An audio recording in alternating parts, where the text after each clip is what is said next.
हरिपुर एक सुंदर और शांत गांव था, जहां लोग और जानवर मिलकर प्रेम से रहते थे। इस गांव का रक्षक था एक ताकतवर, समझदार और बेहद निडर बैल, जिसका नाम था नंदू।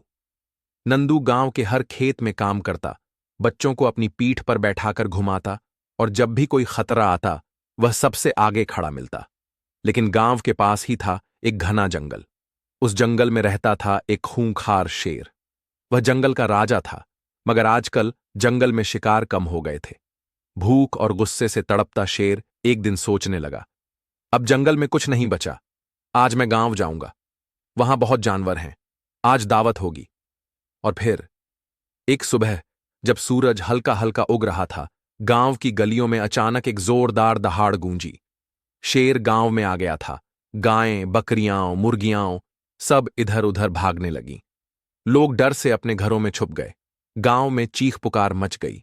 तभी थर्राती जमीन के बीच एक भारी आवाज आई, थाम, थाम, थाम। वो था नंदू। उसकी आंखों में आग थी, सींगों पर गुस्सा।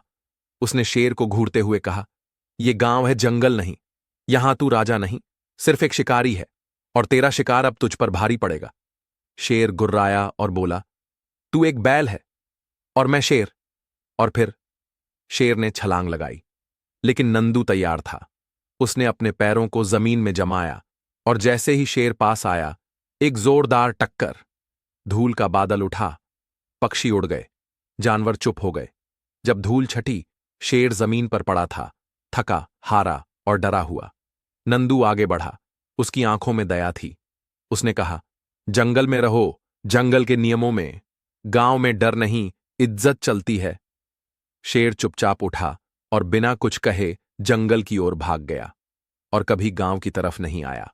अगर आपको यह कहानी पसंद आई हो तो हमारे चैनल को सब्सक्राइब करें और बेल आइकन दबाएं, ताकि ऐसी और भी प्रेरणादायक और रोमांचक कहानियां आप तक सबसे पहले पहुंचें। धन्यवाद।